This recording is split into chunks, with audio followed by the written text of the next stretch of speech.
Magandang umaga sa ating lahat, sa ating mga kasama ngayon. Yung kasama natin na hindi ko nakikita. Hindi namin nakikita. Andyan lang nakamonitor ngayon. Salamat at purihin ng Panginoon. Sa umagang ito, kasihan tayo sa umagang ito. Samahan tayo, damayan tayo ng Panginoon. Higit na pagdamay doon sa ating mga kapatid na kasalukuyang anong tawag doon? Gadalamhati. Ayan. Dalamhati, kalungkutan.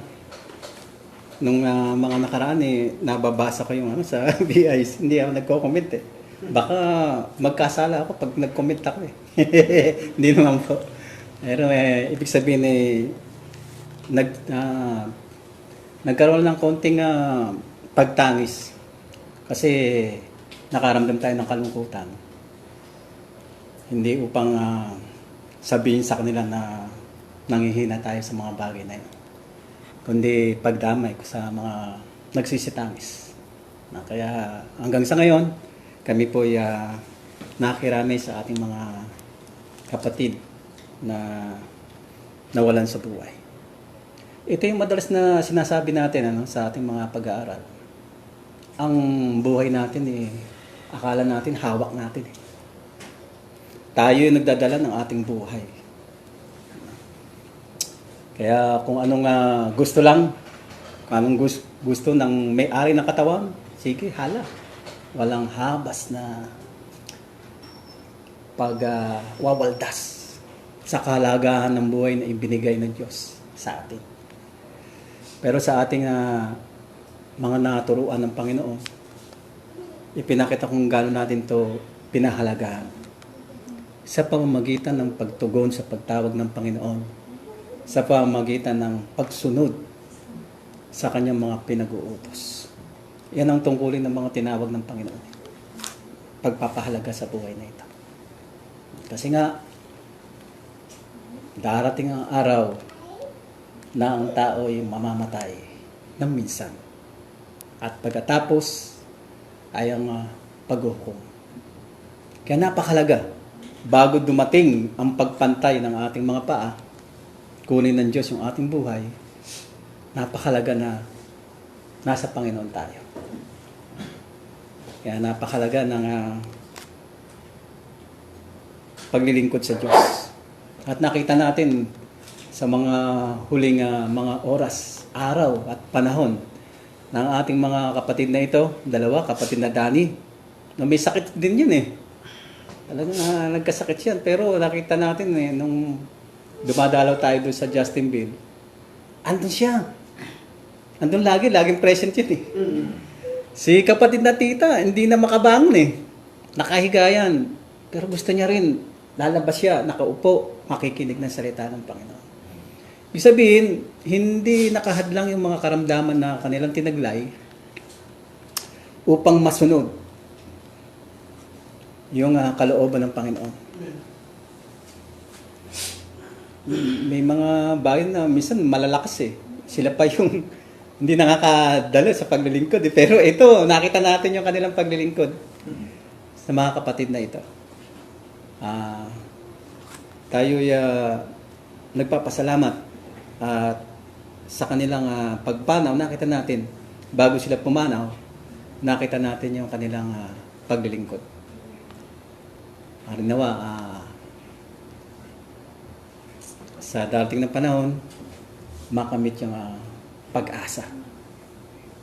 Yung pagkakamit ng pagkabuhay na maguli at ang buhay na walang hanggan na ipinangako ng ating Diyos na makapangyarihan sa lahat. Sa ating pag-aaral, makita natin na tinanong ito ng mga alagad.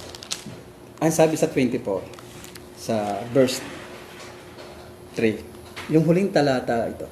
Yung huling talata sa verse 3. Ianin ko lang yung sabihin mo sa amin. Ang sabi ng mga alagad.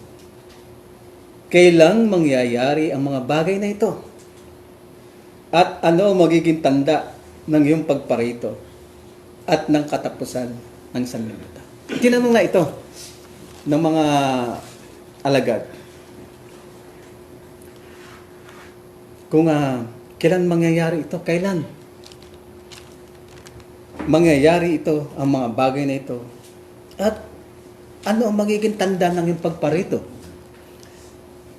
At tanda ng katapusan ng sanlibutan. Tinanong ito sa ating Panginoong Jesucristo. Kaya sa ating pag-aaral, binanggit na dito, kaya nga, magpuyat nga kayo sapagkat hindi nyo nalalaman kung anong araw paririto ang inyong Panginoon. Binanggit ng mga alagad, tinanong ito, kung anong mga tanda ng ipagparito. Ang sabi ng Panginoon naman dito, hindi nyo nalalaman kung anong araw paririto ang iyong Panginoon. Dapat ito'y talastasin ninyo na kung nalalaman ng punong sambayan kung anong panahon darating ang magnanakaw, ay siya'y magpupuyat at hindi niya pababayaang tibagin ang kanyang bahay. Hindi niya pababayaan. Magbigay tayo ng bago rito, ng ilang mga palatandaan, yung tandang tinanong ng mga alagad. Alam na natin to, nabanggit na ng mga kapatid eh. Magbibigay ako rito ng isa. Ito medyo mabigat din ito, mga kapatid Tandaan natin to. Dahil sa pagsagana ng katampalasanan, ang pag-ibig ng marami ay lalamig. Isa yan sa tanda. Yung pag-ibig ng marami ay lalamig. Ayan. Isa yan sa mga tanda. Isa pa, doon sa Lucas, sa chapter 21, mapag-aral na rin ito. Walang tayo, may mga tanda. Sa Lucas 21:11. Ayan. Tinanong niya ito sinagot naman ito ng ating Panginoon. At magkakaroon ng malalakas na lindol. Sa Haiti kanina, may nag-flashback. Ng Haiti. It's 7.2. Ang lakas Kaya nagdeklara sila ng tsunami alert. Yan. Kaya medyo ito nangyayari na malalakas na lindol. At sa iba't ibang dako ay magkakagutom at magkakasalot. At magkakaroon ng mga bagay na kakakilabot at ng mga dakilang tanda mula sa langit. Lindol, tagutom. Ang isa sa kasulukuyang nangyayari, ang mga ilan, mga mamayan sa Sri Lanka at sa Myanmar, tumataka sila sa kanilang bansa sa pagsikap na makahanap ng kalagayang sagana na hindi magugutom. Tinatawid nila yung karagatan para makatawid sa ibang bansa. Ganyan yung mga ginagawa. At may mga balita talagang tinatawid talaga, mga bata pa mga teenager. Dahil sa tagutom na naranasan sa mga bansang yan at kaguluhan. Sa ating panahon, yung salot. Ang salot kasi, sakit yan Bahagi ng mga tanda na sinabi ng ating Panginoon sa mga alagad. Salos. Yung salot, sakit po yun. Kung naalala niyo yung isang bahagi ng isang babae na Marcos. Kuha lang tayo para makita natin yung salot. Sakit siya. Sa 5:34. Diba yung sabi nung naagasan, diba? Na isang babae na inaubos yung kanyang mga tinatangkilik kaya yaman para lamang na mapagamot, gumaling yung kanyang karamdaman. Naubos. Imbis na gumagaling, dahil may kaya siya, lalo pang lumalala yung kanyang sakit. Pero dahil sa pananampalataya, nakita natin na gumaling siya. Ang sabi ng ating Panginoon, 5:34 ng Marcos. At sinabi niya sa kanya, anak, pinagaling ka ng pananampalataya mo. Isa yun. Isa sa magpapagaling ng salot o sakit ang iyong pananampalataya. Ang sabi rito, yumaong kang payapa, gumaling ka sa salot mo. Itong karamdaman yung salot eh.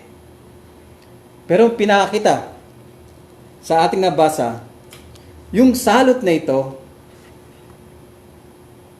ang magpapagaling ang iyong pananampalataya. Nangyayari yan sa mga Kristiyano, sa mga tapat at alipin, maingat na alipin. Na kahit na anong salot na dumating, malalampasan, gagaling ka sa iyong pananampalataya. So, yun yung isa sa ating makikita, yung pananampalataya. Kaya nga, sa ating paghihintay, sa ating pag-aaral, kasi sa paghihintay sa ating Panginoon, akala kasi ng iba, di ba sabi rito katulad ng isang magnanakaw. Ano pa ginagawa ng magnanakaw? Ano ba? Ano yung paliwanag ng Biblia? Ang sabi ng ating Panginoon, ganito po,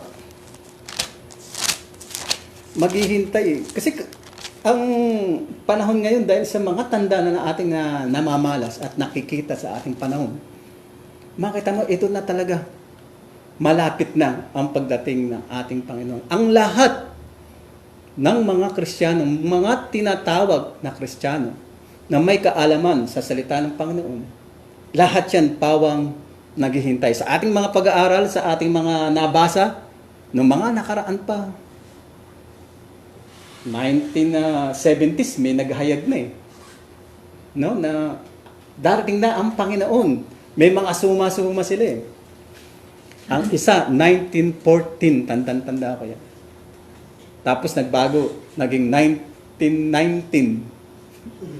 Pawang kasinungalingan. Kasi alam natin sa ating pag-aaral, ang pagdating ng Panginoon hindi na nga nalalaman kung anong oras eh. Tanda lang. Ang tangi nakakaalam, kahit yung anak, hindi niya nalalaman. Ating Panginoon Kristo. Ang Ama lang. Kaya hindi natin alam, binanggit dito, kung anong oras yun, kung anong araw, hindi natin alam. Ang ipinakita sa atin, yung tanda lang. Kaya, sa kasalukuyan, pare-pares tayo naghihintay, lahat ng mga Kristiyano. Kung anong pananampalataya, anong sekta yan, basta tinatawag na Kristiyano, kasi pag sumasampalataya ka, Kristiyano ang tawag eh. Lahat yan pawang naghihintay. Ayan.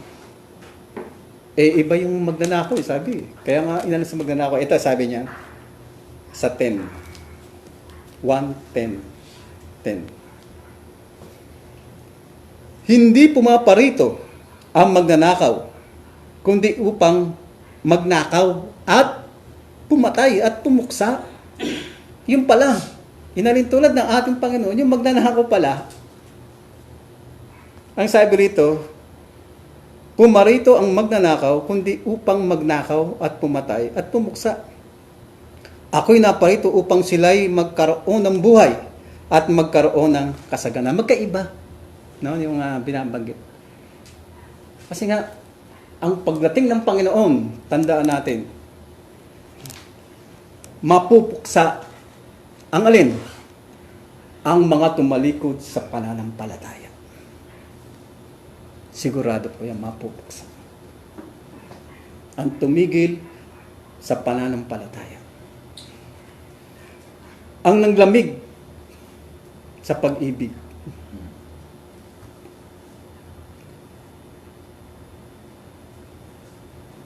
Ang lumpaypay, ang nadaig ng kapaghatian, ang nadaig ng kalungkutan, ang nadaig ng hapis, mapupuksa po siya. Ang tumalikod sa pananampalataya, ang hindi nagpahalaga sa pananampalataya, ang hindi nagpahalaga sa paglilingkod na ito. Ang mga natutulog, Ang sabi sa Lucas,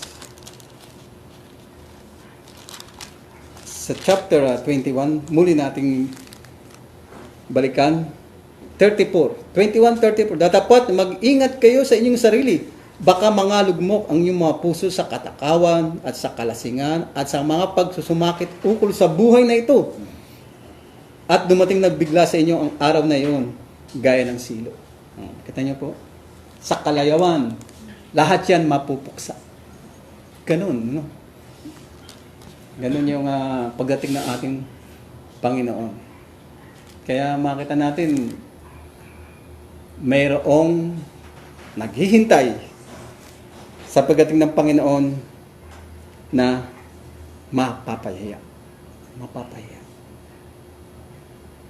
Kung inyong namamalas na ang itong panahon ng mga tanda na ibinigay, no, ipinakita, pinagkalob sa atin ng Panginoon, kung namamalas mo na yung mga bagay na ito, anong sabi sa ating pag-aaral? Mangagpuyat. Gising, magbantay. Ayan. Sa pagbabantay naman, sa ilang ating pag-aaral, kailangan malakas ka kasi darating nga yung magnanakaw eh. Hindi mo inaasahan, darating siya eh. Kailangan may kalakasan tayo. Dala-dala natin yung ating pananampalataya. Yung panalangin, ayan, isa yun sa unang Pedro, chapter 4, verse 7. Isama na natin yung 8 doon. Ayan. Kailangan nakahanda tayo sapagkat paririto ang anak ng tao sa oras na hindi ninyo iniisip. Ganun siya eh. Bigla eh. Bigla. Kaya kung tutuloy-tuloy natin, sino nga ba yung mga tapat at may ingat na mga alipin na naghihintay? Ang sabi ni Pablo sa kanyang mga salita, sa kanyang paghihintay, sabi ganun sa 1:20 ng Pilipos, ayon sa aking maningas na paghihintay at pag-asa, na sa anumang hindi ako mapapahiya, kundi sa buong katapangan, gaya ng dati, gayon din naman ngayon, ay dadakilain si Kristo sa aking katawan. Maging sa pamamagitan ng kabuhayan o sa pamamagitan ng kamatayan. Sabi ganun. Kaya nga, yung mga nawala nating mga kapatid eh, nakita natin eh, yung sa paghihintay, dire-diretso eh, nakita ko eh. Kasi may mga pagsubok na dumating din sa ating mga kapatid na ito. Yung kapatid na tita. Di ba, yung pagsubok sa kanilang mag-asawa, may mabigat-bigat din yun. Pero, hindi siya ginapi ng mga bagay na itong pagsubok na ito. No, hindi siya nagpadaig, hindi siya nagpatalo. Kita natin na may sakit na eh. Nakita natin eh, hindi na makakilos. Yung kamay, gumagano na yun eh. Nakakita si Sister Tita eh. Halos hindi na nga maintindihan yung mga pagsasalita niya eh. Pero andun nakaupo pa rin. Nakikinig pa rin siya. Eh, naghihintay eh. Kaya nga yung mga pagsubok na dumating, kapag ikaw ay sumuko, sabi ng Panginoon, hindi kalulugdan ang aking kaluluwa. Kaya mapupuksa kayo kapag tumigil sa paglilingkod na ito. Pag dinaig ka ng anumang pagsubok ng mga kadalamatian. Lalo na sa tinawag ng Panginoon. Lalo na sa maliit na kapisanan ito. Meron kang Diyos na makapangyarihan sa lahat eh. Tapos tutuloy natin sapagkat sa ganang akin ang mabuhay ay si Kristo. Habang tayo nabubuhay si Kristo. Kung ganon, kung ikaw ay nabubuhay kay Kristo, ang mamatay ay pakinabang. Pero kung hindi, Anong pakikinabangan mo kung wala kang Kristo sa iyong buhay? Anong pakinabang? Anong paghihintay? Mawawalang kabuluhan ng iyong paghihintay sa ating Panginoon kung wala sa buhay mo si Kristo, kung wala kang pananampalataya.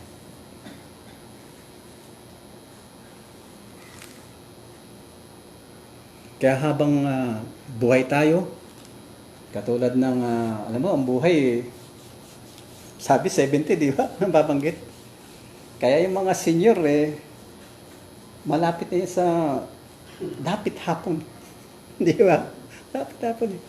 Kung titignan mo yung karagatan sa Manila Bay, ang gandang pagmasdan sa, nakakita ko na isang picture, yung paglubog ng araw, pag alas 6 na, 6:30, lumulubog na unti-unti. Ganon yung ganon yung mga senior natin. Nalalaman natin. Ganon na tayo, palapit na tayo nun . Ang mahalaga, yung katulad ng ating mga kapatid, mahalaga, hindi ka tatalikod. Hanggat may pagkakataon. Nakita natin ating kapatid na tita, nung anditong gawain sa landayan, kita mo,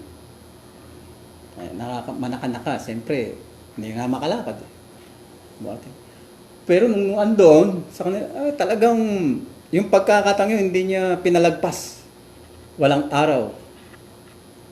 Walang Miyerkules, sabihin natin. Walang linggo na wala siya. Gusto niya, andun siya. Kahit si kapatid na Dani, gano'n. Gano'n yung pinakita. Doon man lamang makita natin yung mga kalagahan ng paglilingkod nila. Habang tayo ganito may lakas at may pagkakataon na makadalo. Ang mga kapatid natin ay buhay. Bagamat naroon yung kalungkutan sa mga bagay na nangyari sa kanila, sa mabilis at di inaasahan. Hindi man tayo makakatanggi. Hiram lang natin itong buhay. Ang Panginoon ang nakakatalos. At siya lang ang may karapatan na bumawi nito. Siya nakakalam kung bakit. Ayon sa iyong kalooban ay kinuha niya na. Binanggit kanina. Doon sa chapter 57 ng Isaias. Kapayapaan. Harinawa. Sa kanilang mga naiwan o naulila. Siyempre, hindi natin na maalis yung kalungkutang ating nadarama. Pansamantala lang po yan. Kaya kami nakikitangis din naman. Sapagkat kung ganong kalungkutan ang nadarama, kami ganun din. Sangkap tayo . Hindi pa nga nawawala yung ating kalungkutan. Sa ating isang talaytayan nawala. Heto. Pero isang sakit na dapat pagsanayan na ipinagkaloob sa atin ng Diyos. Ang sakit na ito, ang kamatayan na daranasan. Pero, ang sabi ng Panginoon sa Thessalonica, sa chapter 4, verse 14 ng unang Thessalonica. Sapagkat kung tayo'y nagsisisampalatayang si Jesus ay namatay at nabuhay na maguli, gayon din naman ang nakatutulog kay Jesus ay dadalhin ng Diyos na kasama niya. Sapagkat ito'y sinasabi namin sa inyo sa salita ng Panginoon, na tayong nangabubuhay na nangatitira hanggang sa pagparito ng Panginoon ay hindi tayo mga uuna sa anumang paraan sa nangatutulog. Sapagkat ang Panginoon din ang bababang mula sa langit na may isang sigaw, may tinig ng arkanghel at may pakakak ng Diyos. At ang nangamatay kay Kristo ay unang mga bubuhay na maguli. Kung magkagayoy tayong nangabubuhay na nangatitira ay agawing kasama nila nung mga natutulog kasama nila. Tayo na nabubuhay sa pagdating ng Panginoon tayo na nga titira. Hari nawa. Matatan tayong gano'n. Naglilingkod sa Panginoon. Aagawin kasama nila sa mga alapaap upang salubungin ang Panginoon sa hangin. At sa ganito'y sa Panginoon tayo magpakailanman. Mag-aliwan kayo sa isa't isa ng mga salitang ito. Ito, mag-aliw tayo. Matatan tayong ganito ng Panginoon. Hindi tayo mauna sa kanila. Sarap na, sabay tayo. Salamat sa Panginoon sa mga salitang ito. Purihin siya sa pag-asa na ipinagkaloob sa atin. Kahit na nasa panahon tayo ng kapigatian ito. Unti-unti, nakikita natin na ang panahon ay punong-puno ng pangamba, pagkatakot sa mga sanlibutan, mga tao ng sanlibutan. Sa atin, ipinagkaloob sa atin yung kapayapaan. Alalahan natin yung pag-aayuno, ito'y paghahanda sa mga darating pa na mga kapagitian dala ng sanlibutan ito. Kaya pinaghanda tayo ng Panginoon. Mahal tayo ng Panginoon. Pinauna na sa atin ito. Kaya tayo pinag-aayon. At sa ating mga kapatid na nakaranas ng ganitong dumating sa kanilang buhay, kalungkutan, hapis, kapigatian, maibsan po yan. Sapagkat ang daladala ng mga dumating na ito sa darating ng panahon ay kaaliwan, kagalakan na hindi maalis sa atin. Yan ang pinagkaloob sa atin, yung pag-asa sa buhay na walang hanggan. Sa ngayon, masabi namin, sama-sama tayong alalahanin ang nangyari sa ating mga kapatid. Makita natin naman yung kanilang paglilingkod at maging kaaliwan yung pag-asa na kanilang makakamit sa darating ng panahon. Sana ganoon din po tayo sa patuloy ng pagsisikap na ito. Salamat, patuloy kami nakiramay sa ating mga kapatid na nawalan ng mga mahal sa buhay. Kami rin po, tayo rin po, sa kapisanan, nawalan din po tayo ng mahal sa buhay. Purihin Diyos, magandang umaga po sa ating lahat. Salamat sa Panginoon.